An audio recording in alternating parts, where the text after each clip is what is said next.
Vous écoutez ACA Voices, une série de podcasts proposés par l'ACA, la voix du secteur de l'assurance et de la réassurance luxembourgeoise.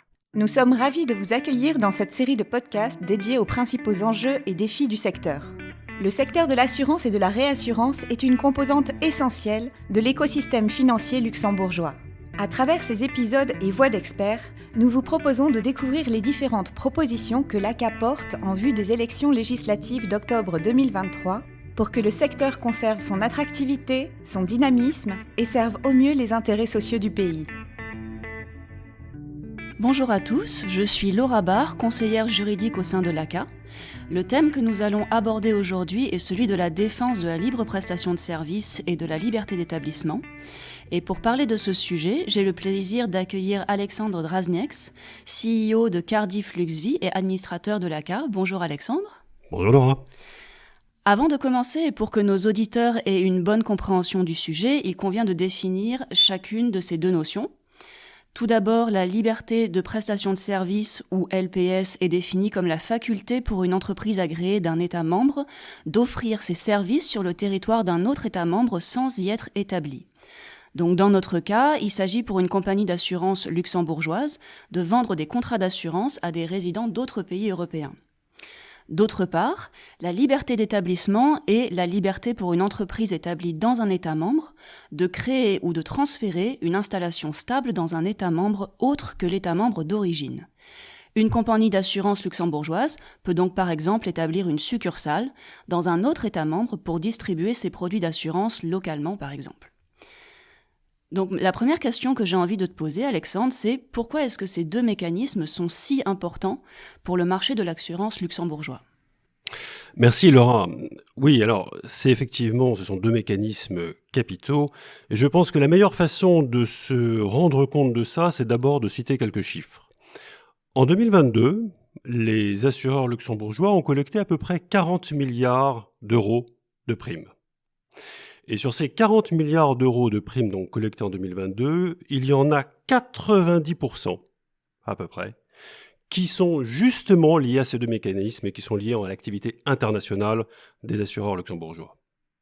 Et sur ces 90%, il y en a à peu près un gros 30% qui correspondent à de l'assurance non-vie internationale, et il y en a à peu près 60% qui correspondent donc à de l'assurance vie internationale.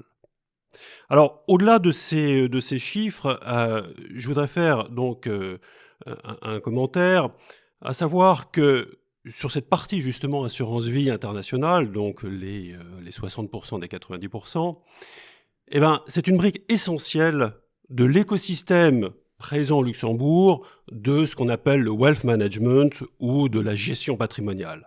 Voilà.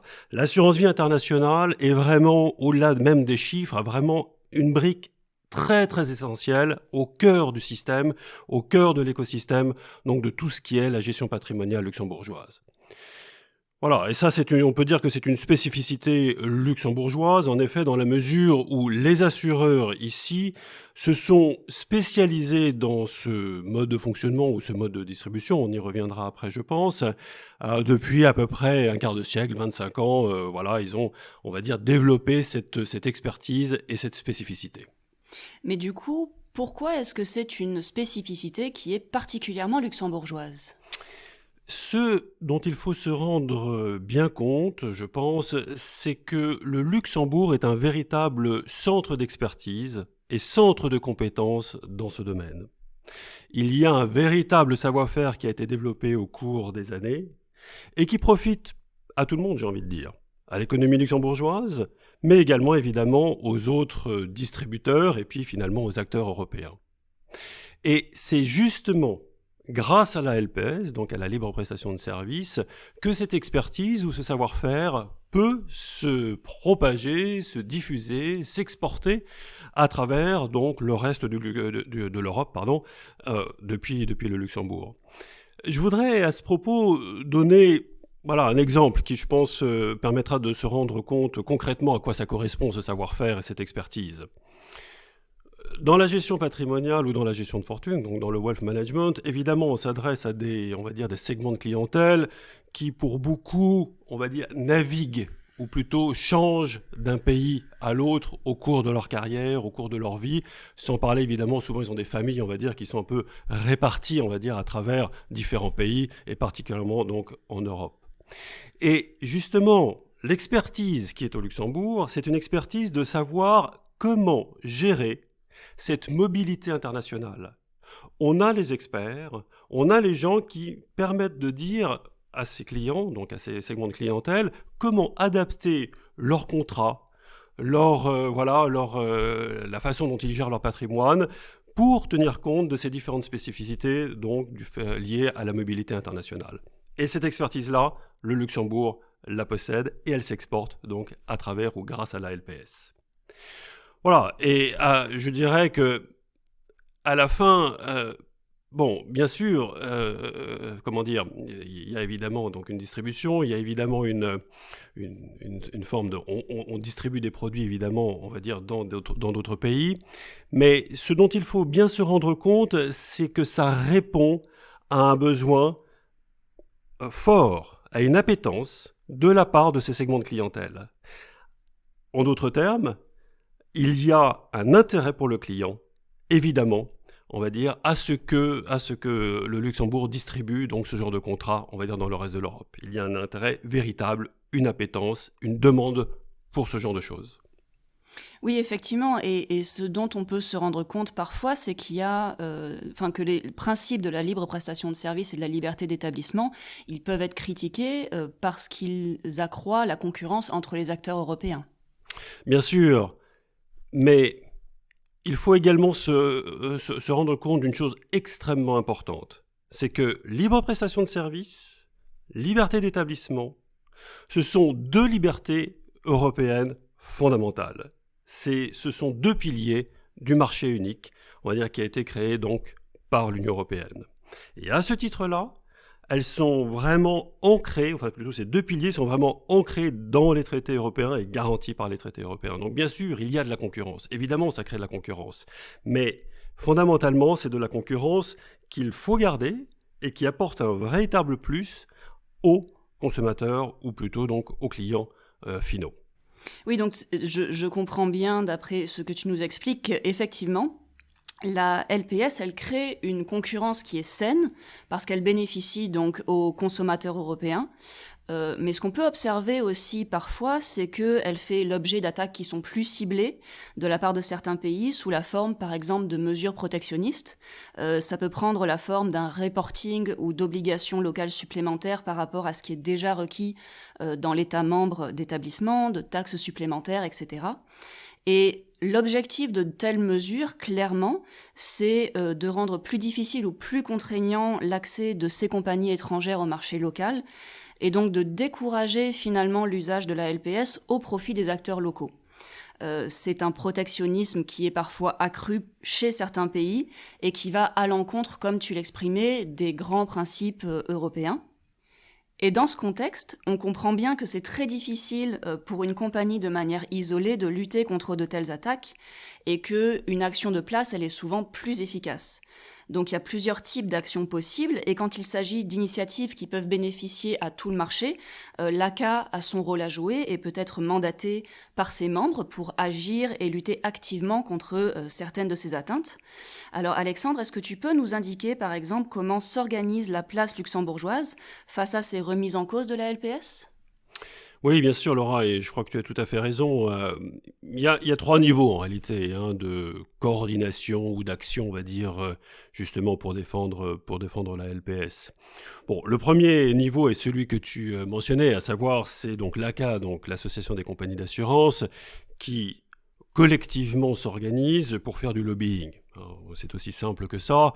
Le lobbying, ça consiste en quoi ? Ça consiste effectivement à aller voir, on va dire, toutes les parties prenantes, quelque part, les parties concernées par justement la LPS et évidemment au premier chef, toutes les instances européennes. Donc typiquement les services de la Commission européenne, voire même évidemment le commissaire, plutôt la commissaire en l'occurrence, donc qui est chargé de faire respecter, on va dire, les règles de bon fonctionnement tout ce qui est services financiers, marchés financiers, etc., etc. Bon. Donc ça, c'est un premier niveau et c'est extrêmement important et c'est extrêmement utile. Il y a un deuxième niveau, évidemment, qui est tout aussi fondamental, qui est la coordination, ou plutôt l'aide que peut apporter donc toutes les instances gouvernementales luxembourgeoises elles-mêmes, donc les ministères, et tout particulièrement, évidemment, le ministère de l'économie et des finances. Voilà, et son rôle est absolument critique, puisque c'est évidemment le ministère, et donc le ministre en particulier, qui ont des contacts directement avec ses homologues, avec leurs homologues, et également qui font avancer des dossiers, et donc qui sont tout aussi efficaces et utiles dans cette action de lobbying. Enfin, un dernier niveau est également important, qui est la coordination entre les différentes instances, les différents régulateurs des différents pays européens. Et chacun, évidemment, à la fin, c'est eux qui vont être concernés par la surveillance, effectivement, des régulations, etc. etc. Donc, ils ont un rôle très important à jouer. Ce que je voudrais souligner particulièrement, c'est que ces trois niveaux, au Luxembourg, tel que je le vois, tel que je le vis, se coordonnent de manière particulièrement efficace. Et donc, c'est particulièrement utile. Et c'est vraiment quelque chose qu'il est important de préserver, et je dirais même de développer, parce que ça contribue à l'image, évidemment au rayonnement de la place luxembourgeoise vis-à-vis de l'extérieur. Cette unité, j'ai envie de dire, cette coordination participe, je pense, de la bonne réputation également de la place luxembourgeoise. Oui, je te rejoins tout à fait sur ce point. On identifie bien que la coordination qui existe actuellement entre les différents acteurs facilite l'impact que peut avoir nos actions et que c'est véritablement important de multiplier ces actions et ces initiatives pour lutter contre ces attaques en amont le plus possible, quand c'est possible, parce que ces attaques, elles nuisent non seulement aux assureurs et aux réassureurs luxembourgeois, mais comme tu l'expliquais, à l'économie dans son ensemble finalement. Absolument. Si j'avais un mot de conclusion à formuler, je dirais que préserver la libre prestation de services, fondamentalement, il y a 3 raisons à ça. La première, c'est, comme toute bonne concurrence, d'offrir plus de produits et des produits pertinents qui répondent à une véritable demande aux consommateurs européens. Et de ce point de vue-là, la libre prestation de services, donc on comprend bien pourquoi elle est vraiment intégrée dans le marché unique, est absolument essentielle et fondamentale.